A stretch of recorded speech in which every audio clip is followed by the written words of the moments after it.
Besides, 11:30 seems awfully late for you to be up, Connie. You'd be a lot warmer if you got to bed earlier. I would have, but I had to finish some extra typing for Mr. Conklin. Our beloved principal has never been able to keep a secretary, you know. I know. I think it's a shame the way he takes advantage of you. This isn't school business he gives you, is it? No, mostly personal correspondence, reports and things. And what does Mr. Conklin give you for this work? An occasional curt nod. Well, if I were you, I'd refuse to do any more for him. In fact, when you bring him this batch today, you ought to put your foot down. I tried putting my foot down before, Mrs. Davis, but it just didn't work. Why? What did Mr. Conklin do? He stepped on it.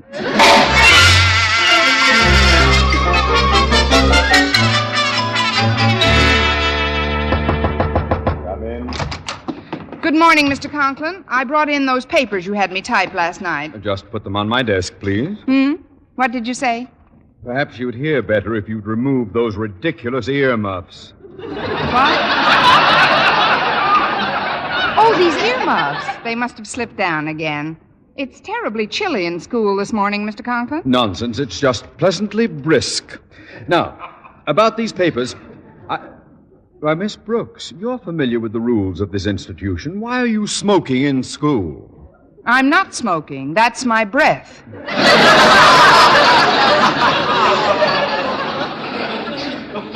Your breath? Yes, condensing in the pleasantly brisk air. Mr. Conklin, are you sure there's enough coal in the furnace this morning? Well, of course. The janitor has been authorized to burn 37 lumps before noon. But, sir, this is going to be an exceptionally cold day, and 37 lumps of coal just won't get the job done. Perhaps you're right. I'll contact the furnace room. Hand me the phone, please. Here you are, sir. Osgood Conklin to maintenance. Osgood Conklin to maintenance. Fire lumps 38 and 39.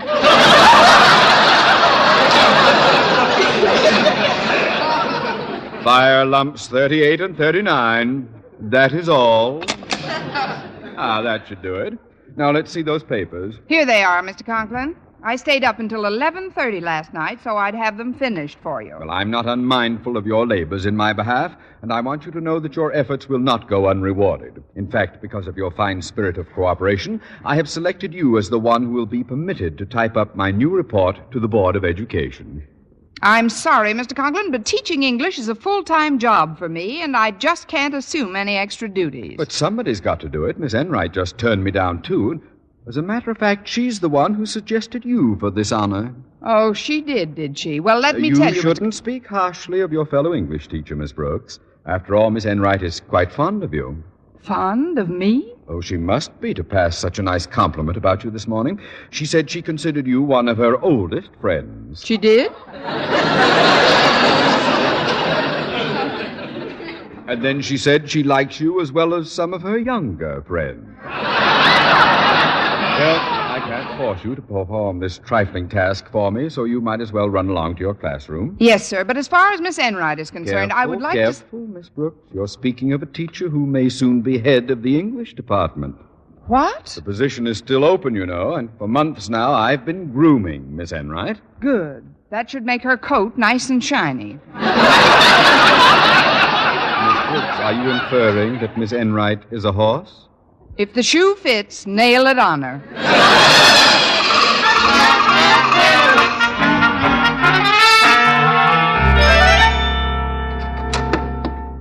Pardon me, Mr. Boynton, but I've got a free period right now, and as I recall, so have you. Oh, that's right, Miss Brooks.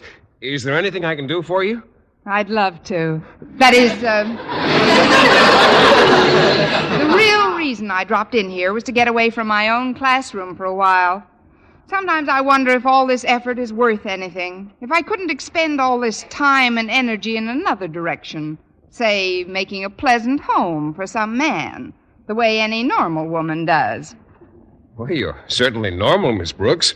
Your muscular structure's good. You have a well-shaped skull. Good sound bones. And judging from your complexion, I should say your systolic circulatory system is A1.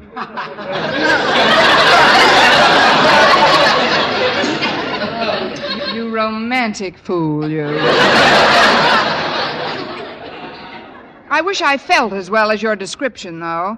I've got a little headache from all the paperwork I've been doing. A headache? Would you like me to massage your temples a bit? That's the quickest you've ever caught on. Please do, Mr. Boynton. All right.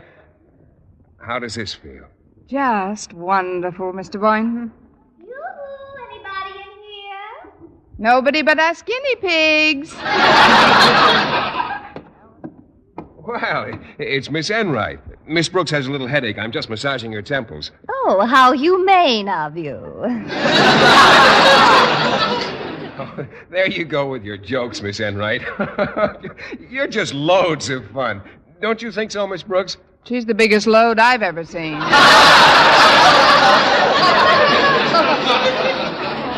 Well, Miss Brooks, I didn't expect to find you here. I just dropped in because I'm worn out from my morning classes.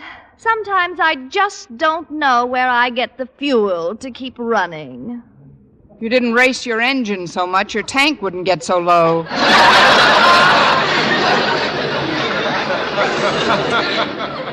Say, that's a good one, too. You girls have a lot of fun with each other, don't you? Yes, we do enjoy our little fencing matches. When we're not too tuckered out from our work, that is. Oh, that English class of mine. Well, I must say, I don't know what's come over you women of today. You just don't seem to have the vitality and drive of our forebears. Now, take my Aunt Mattie, for example. She taught English, but she also taught mathematics, history, science, and Latin. 5 subjects? Certainly. And then she'd go home and keep house for her husband and 9 children. 9 children? What did she teach, night school? You can jest if you want to. But if I found a woman like my Aunt Mattie, a woman who held the secret to diversified interests, I'd marry her tomorrow. If you'll excuse me now, I've got 1,000,000 papers to correct. And I'd better be running along, too. I've got to empty several waste baskets. But ladies, Goodbye, Mr. Boynton. See you later, nephew.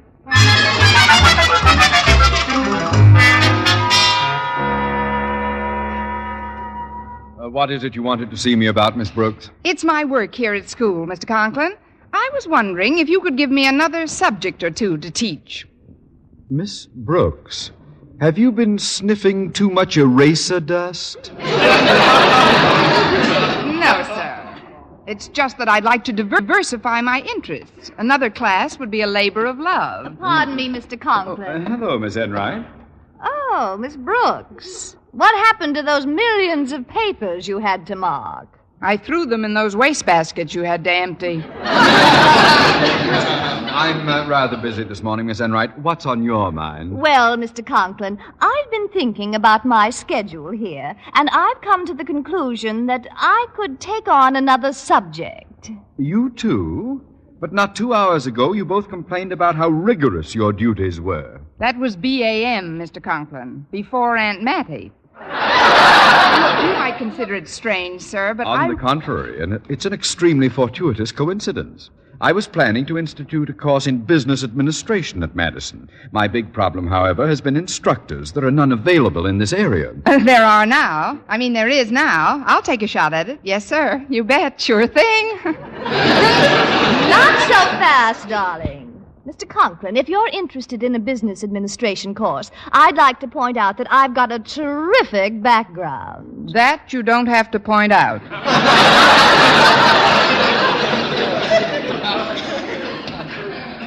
Maybe you ought to sell your bicycle.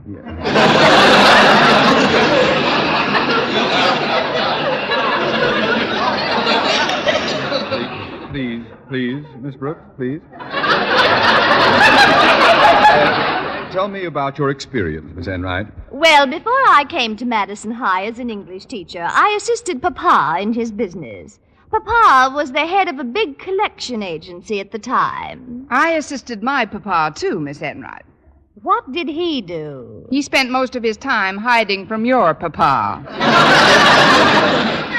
Please, Mr. Conklin, I'll admit I'm not overly familiar with the principles of business administration, but I'll study it thoroughly in the next few days. Miss Brooks, business administration is a 3-year course. How do you propose to learn it in a few short days? I'll only take a half hour for lunch. I'm afraid you have none of the qualifications for this position, Miss Brooks. Once again, it looks like Miss Enright has the inside track. Well, all I can say is don't bet too much on her nose. It might still be a photo finish.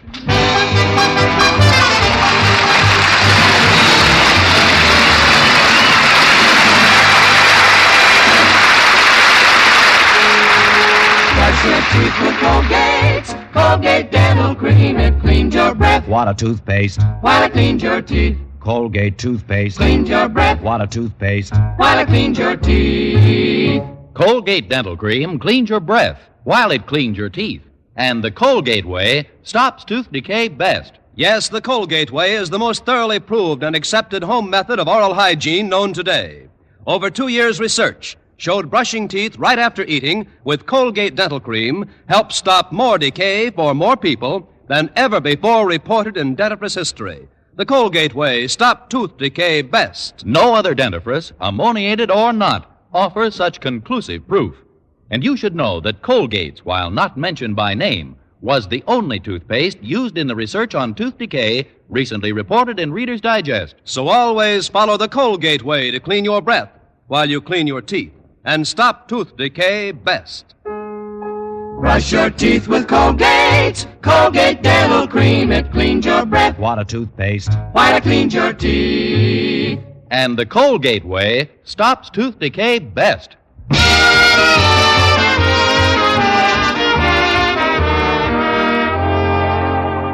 Well, Mr. Conklin seemed convinced that I didn't know a thing about business administration, and it looked like he was right.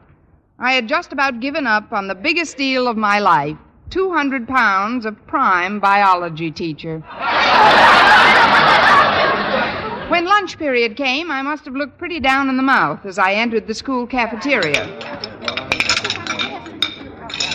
Get it up, Miss Brooks. Your chin is sweeping the floor. Oh, hello, Walter.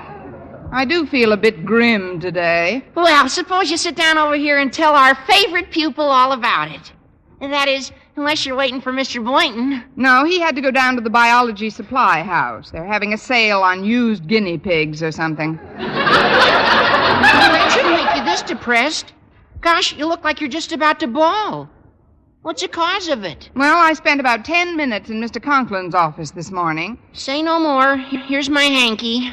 Mr. Conklin's the best cure I know for anybody who's got a slight case of cheerfulness. Not so loud, Walter. His daughter's about to join us. Hello, Miss Brooks. Walter. Hello, Harriet.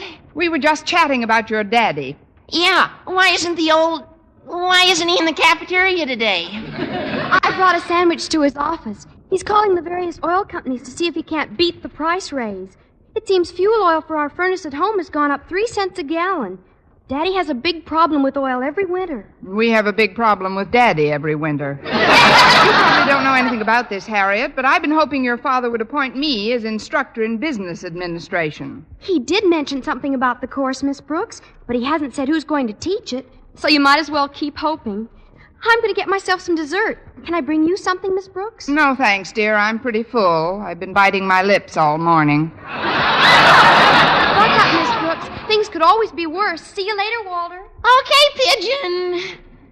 Now then, Miss Brooks, give me your undivided attention. You've got it, Walter. While you and Harriet were yakking it up, I was thinking, if Mr. Conklin could get the oil he wants for his furnace not only 3 cents cheaper, but 9 cents below the current price, and if this transaction was put over by you, he'd consider that you had a pretty good business head on your shoulders. Well, I guess he would be. Instead of thinking what he thinks now, that it's just a bunch of pretty auburn hair clinging to a vacant bulb.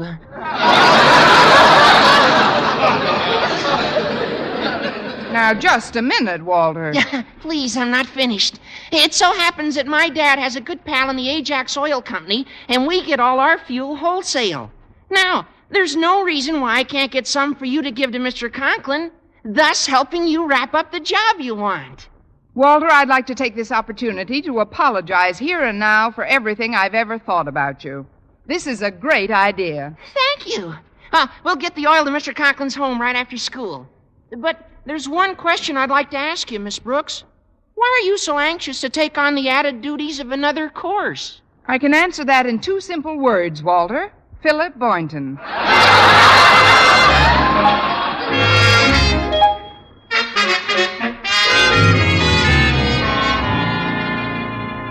I'm glad you got home from school early today, Daddy. But why did we come down here to the basement? I wanted to show you our new furnace, Harriet. It was installed just 10 minutes ago. But what's this pink ribbon tied on it for? And what's this card on top of it? It's a little surprise for your mother. Read the card, Harriet. Let's see. It says, "To my loving wife, Martha. Happy Lincoln's birthday, darling, from your Osgood." You bought Mother a furnace for Lincoln's birthday? Nothing's too good for your mother, Harriet. Besides, it's my way of making up for Christmas. I got the feeling that your mother was not too delighted with the gift she received from me at that time. I can't understand it. It was a lovely case of club soda. Daddy, Mother was expecting a fur coat this winter. Then she should be doubly pleased. A furnace is even warmer than a fur coat. Especially this brand new forced air furnace. It uses gas and a blower system. And all it requires is for me to flip open a vent and presto, any room I'm in is full of hot air. No comment, Daddy.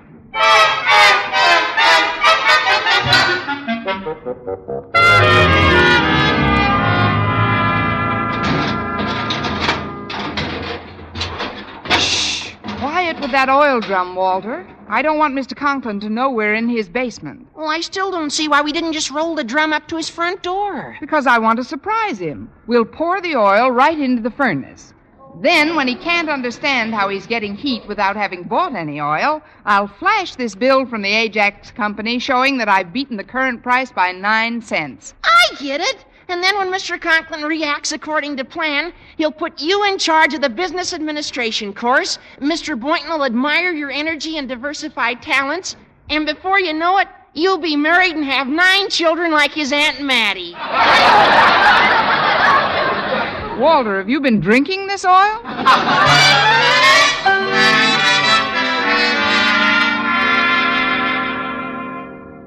Miss Enright, your coming to my home on your own time to discuss our new business administration course has made quite an impression on me. Thank you, Mr. Conklin. But I've always been a firm believer in the old adage, don't put off until tomorrow what you can do today. My sentiments exactly. Now, if you'll just give me your coat, we'll sit down in the living room and chat for a while. Oh, I think I'll keep my coat on, Mr. Conklin. I feel a bit chilly. Oh, as you wish. Mrs. Conklin is out shopping at the moment, but when she comes back, she'll fix a bit of tea for us. I can't wait to see her face when she discovers her gift. Oh? What did you buy for Mrs. Conklin? In honor of Lincoln's birthday, I bought her a brand new furnace. I haven't used it as yet, but I think I'll turn it on right now. Excuse me, Miss Enright. I'll see who's at the door.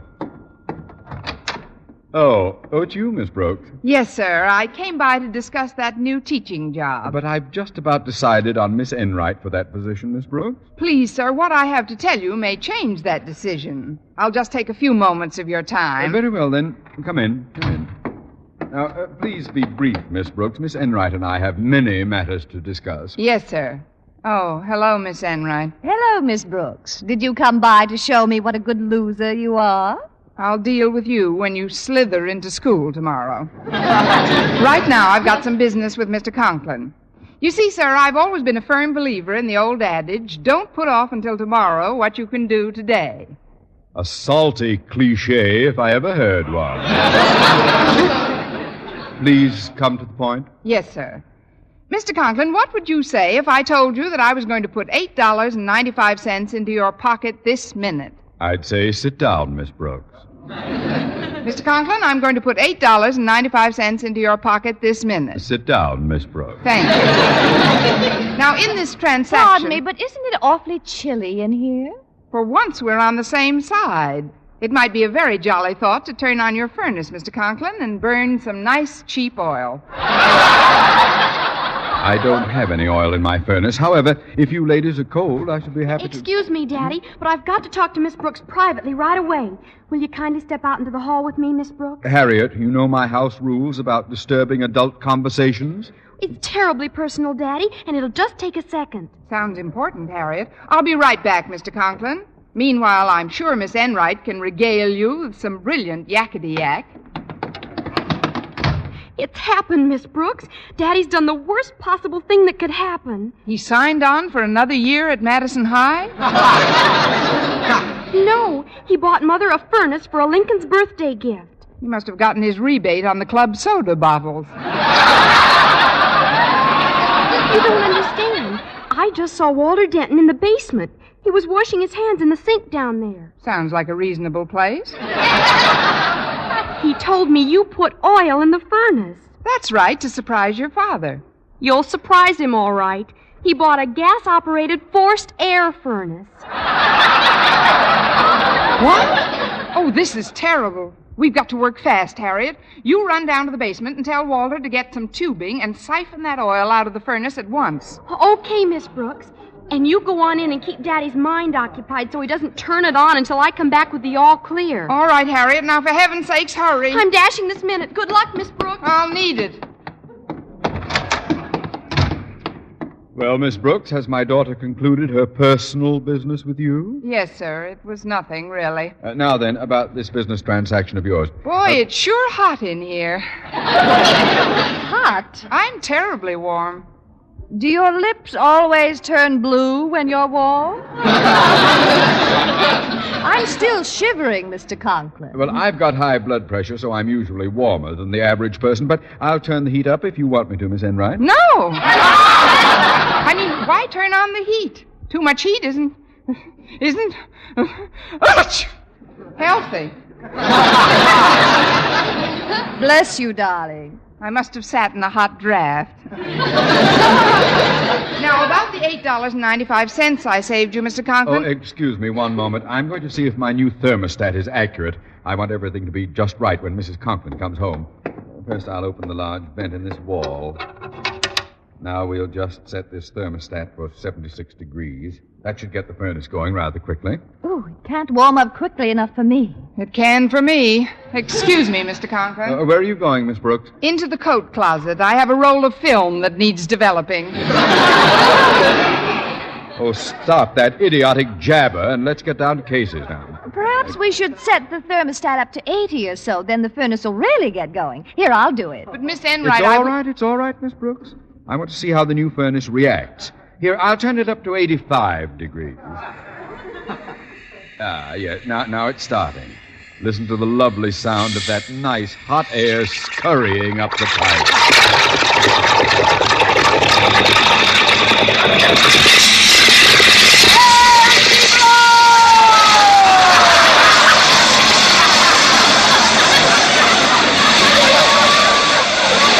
It's oil!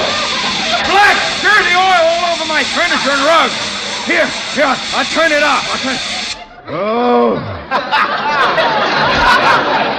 Oh, my suit. Oh, my dress. Oh, my neck. What happened to my brand new furnace? This entire room is full of oil. What'll we do? Well, we could toss a giant salad. But I guess the only practical suggestion is to clean it up. Something must have gone wrong when I... Holy cow! What are you people doing in here? Rehearsing for a minstrel show? You guessed it, Walter. And I don't know about anybody else, but if the interlocutor will excuse me, I, for one, am going to pick up my tambourine and beat it. Eve